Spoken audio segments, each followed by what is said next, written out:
Good morning, everyone. This is Betty Bear from Betty Bear's Nomadic Travels, and guess where we're going? We're going up north. So we'll be leaving here in just a few minutes. I've got the trailer ready to go.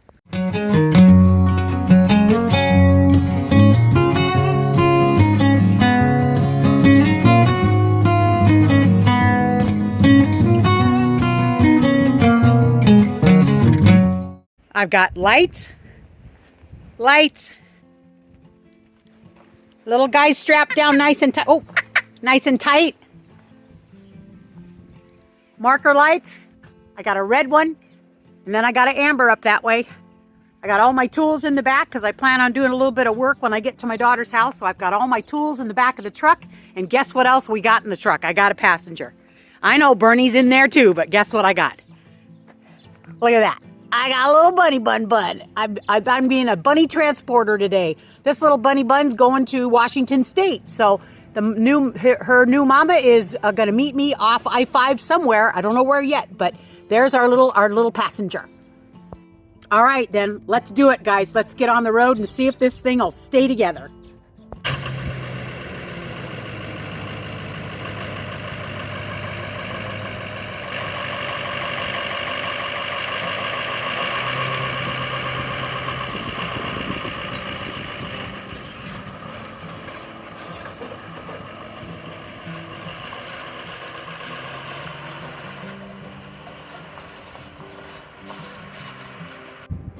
Well, here I am, guys. Look at the beautiful view of Mount Shasta. This is only the corner of it. Look how beautiful that is. Under the circumstances, this video, I want to say sucks, but it doesn't. You know, things work out the way they work out. So let me kind of fill you in on what's going on. Well, I was driving up Mount Shasta, looking at the lake, enjoying everything, and my truck's pulling the trailer, wonderful. And next thing I know, it's the light. What do you call that? The thermostat. The thermostat that's down below, the bottom thermostat, shoots up to the red mark, and the big lights on the front of my dashboard go bang, bang, bang, bang. Check engine, not check engine, but check gauges. So I'm going, oh my gosh, now what? So I pull over. And I'm talking to my daughter, and I believe it or not, I'm talking to my daughter, and she says, well, how's all the gauges? How's your new truck going? I said, everything's working fine. Happy. And no more said. My gauges are looking good. The truck's pulling my trailer really good. And next thing you know, the thing just shoots up to red, and the light just flashes like a freaking neon sign. So that being said, I gotta show you this again. This is a town. It's called Shasta City. I think it's called Shasta City. That's where I'm at. My truck's broke down. It's at the shop. So here I am. If nothing else, I got a great place to park, which is right next to the car place, the fixer-upper guy, the diesel fixer-upper guy. And I'm in my tiny house. It's unhooked from the truck. The truck's inside the shop. He can't get it fixed today. It won't be fixed till tomorrow. And he says it's I'm no truck person. I'm no mechanic at all. He said it's the water pump. And so he can't get the water pump today. And so I'm parked overnight. Let me show you where I'm parked at. You know, and when stuff happens, it really happens. And you know, we talk about it all the time. When stuff happens, what do you do? You know, what do you do?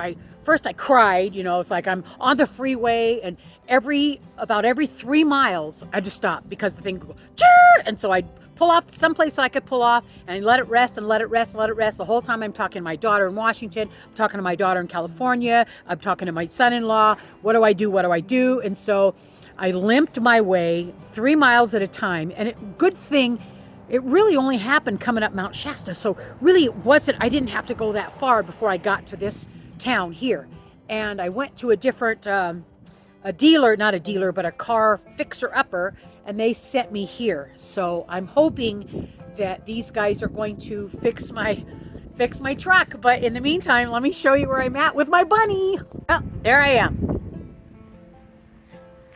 You see where I'm parked at? Parked on the side. There's a sidewalk. This is not the main drag. The main drag is that way, but I'm parked on the sidewalk. There's my little truck. My bunny's in the window. He's waiting to get home. Oh, shoot. And here is the place that's fixing my rig. And they are called, and let's see how things go, but they're called, I don't know how to say it, BJ or Bjorn's Auto Repair. Let's see what happens, guys. So anyway, that's the start of my trip. I got nothing. I don't know what to do. It is what it is. I got to fix it. I don't know how much it's going to cost, but I'm crossing my fingers. But I think the guy told me it was going to cost a little over $800. You know, that's what you get when you buy a used vehicle. You don't get a warranty. You don't get nothing when you buy a used vehicle from a person, not a dealer that's got the warranty. You take your chances, and that's what I did. I took my chances, and you know what? It'll be $800 today. Maybe it'll be nothing for 5 years, or it could be $800 today and $2,800 tomorrow and $5,000 the next day. I don't know, but I'm really bummed. But you know what? It's all good, guys. I'll catch up with you guys in the morning, and I'll let you know how things go. What's going on, Betty? Why are you not in Washington? Well, that's where my little tiny cabin used to sit. And there's my tiny house. Let's talk. Well, for the last couple days, I've been trying to pick the camera up to talk about what's going on. But I'm struggling to pick it up. So today, I'm doing it. The last part of the video, I had a water pump problem with my brand new, not even 300-mile truck. I had a water pump problem, and I had it fixed, and it was $800. So that was scary, but I knew I had to fix the $800 problem. Okay, so I fixed the $800 problem and went down the highway and went about 3 miles, and the same problem with the thermostat shooting up, lights blinking. So I pulled off the side of the freeway, and I called the guy, and I panicked, and I said, it did it again. And he goes, can you, he says, no, he says, I'll send a mechanic right now. So I sat along the freeway, and he sent a mechanic. The mechanic came up and looked at it, and he says, he opened up the water reservoir, and there was no water, no fluid, nothing in it. And I didn't see any steam. I didn't see any sign of that. So anyway, we sat there for a little bit. He put water in it, and I turned it back on, and of course it went right back to normal, and I milked it back over to the shop. So that being said, they had a consultation, him and the diesel mechanic, the owner of the company, Steve. They had a little consultation, and he had said something about a head gasket before. So in the back of his mind, in the back of everyone's mind, we thought, could it be a head gasket? So anyway, after all this happened, and he put the new water pump in, and they decided that it was a head gasket. Of course, us girls, most of us don't have a clue what a head gasket cost. And all you guys all know what a head gasket cost. So anyway, here I am. I'm stuck in about 2.5 hours away from my daughter's house down south here. And of course, many, many 100 miles away from Washington State. So, I spent that first night there, and that was fun because even though it was devastating, it was still fun. The town was cute, and I showed you a little bit of that, and that was good. But anyway, to make a long story short, I'm back here in California. John had to come and get me. I mean, I'm back here in the Southern California, Northern. And John had to come and get me, and I picked all my product up, which is, of course, I still have a store to run. So I picked all my product up, and John came and got me. And they're going to fix it in the tune of short of $9,000. So anyway, I had to give him a very large deposit, and I do have faith in the anyway, it's a little bit of a tough pill to swallow, but things happen. We talk about it all the time. We talk about making bad choices, and I think I made a bad choice with this truck. I wish I knew more about vehicles. I don't. Most of us don't. There's a lot of women that know a lot, and I'm not one of them. I call it water thingy. I call it pump thingy.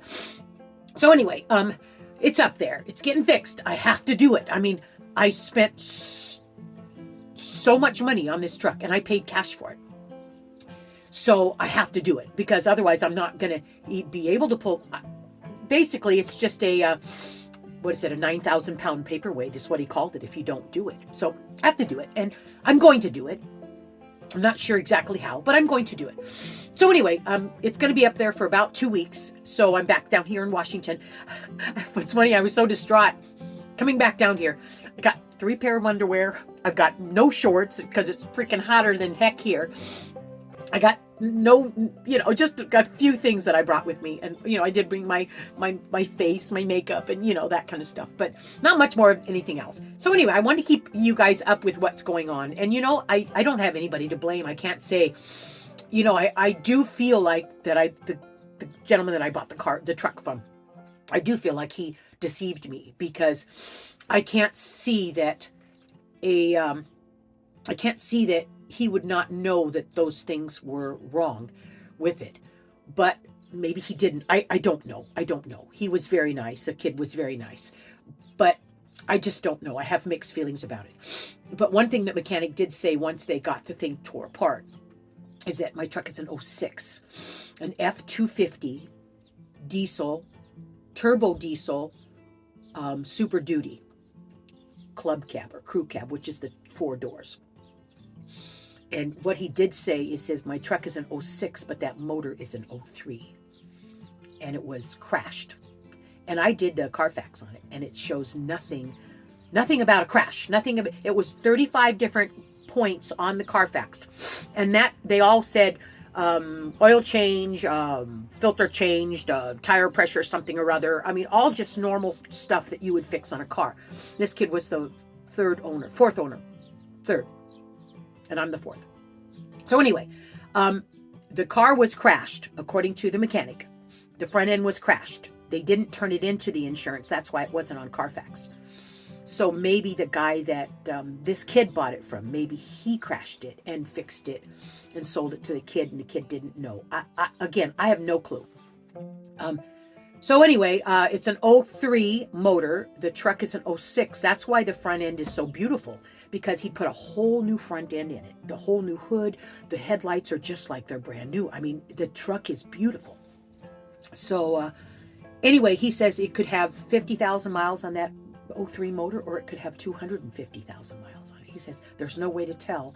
He said I can get a little bit more of an idea when I get into it.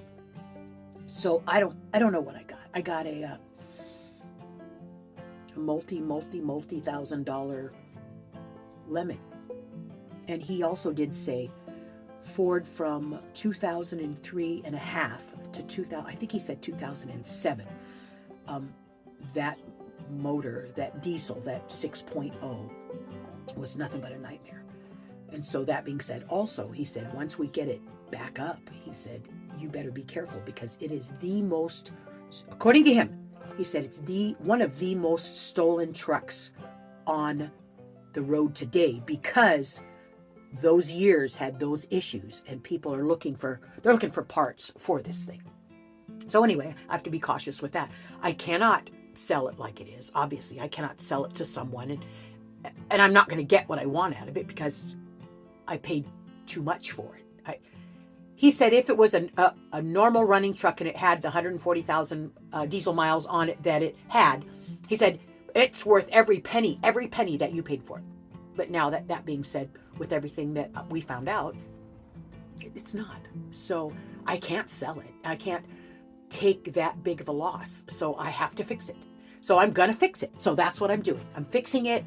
Hopefully, he said it will take a week. John, my son-in-law, says it'll probably take 2, because they always try to make you feel better, and that's true.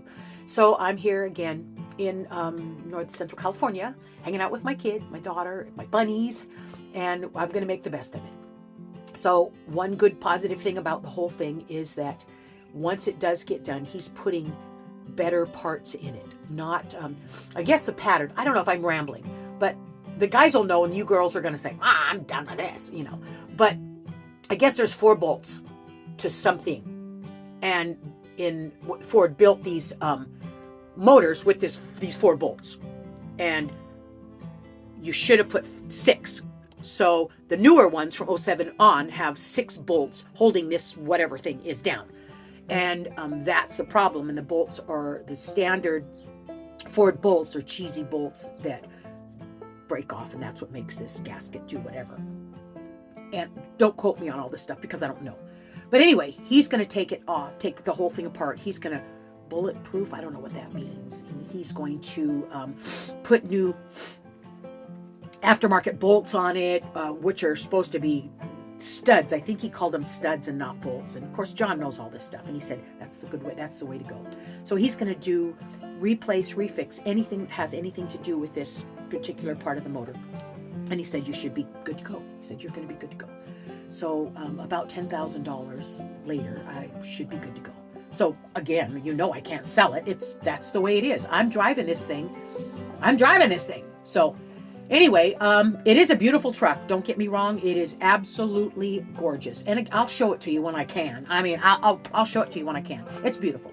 So I did want to keep you up on what's going on. I'm okay. I'm doing good. Emotionally, I'm a wreck, but my tiny house is up, or my tiny cabin is up there in the yard. They've got it blocked off with all cars, so there's no one going to get into it. They've got a trailer lock on it, and they've got it blocked off. I got everything locked up as tight as a drum as I can. Not saying you can't get into it with those cheesy little locks I have on the shutters. I'm not saying they're not going to get into it. They could.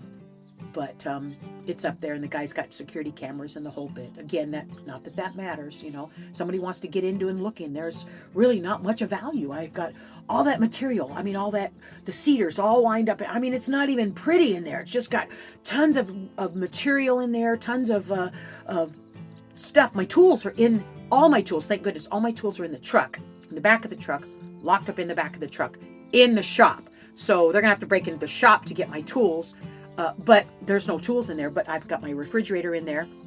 So my tiny house here, I could even take it and, because I still have my little truck, I could take my tiny cargo trailer and go someplace. I don't have the solar generator that's in there. So that's a value. And I have that refrigerator. And basically those are the only 2 things that are a value. So I'll keep you guys informed on what's going on. I'm not going to post this till Sunday. Today is Friday. Today's Friday. So I'm just going to kind of hang out and ponder my... I'm gonna pull my big, what is that, Steve, the owner of the shop? What did he tell me? Something about there's no blood, nobody's dead, and the world hasn't come to an end, or something like that. I don't know what he said. He says, just pull your big girl panties up, and that's what I'm doing, because you're still alive, you still have a beautiful family, everything's good, and you know what? Things happen, and there's nothing I can say. And I lay in my bed and think, I wish I hadn't bought it. You can wish in this hand, my dad used to say, and you can poop in this hand, and you can just wait and see what gets full first. Of course, that's not how he said it, but so anyway, I'm gonna leave you guys here. I sure didn't mean to drag you guys down. That's not what I wanted to do. But thumbs up, bell icon, subscribe to the channel if you guys can. I'll catch you guys next time. Bye.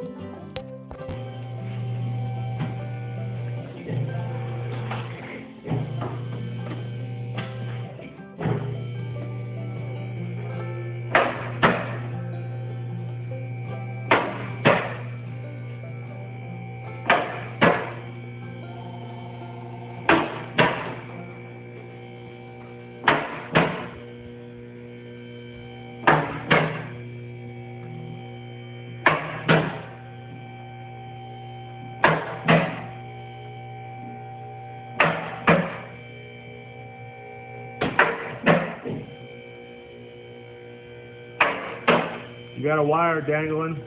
Alright, that's good. Starting to pull on it.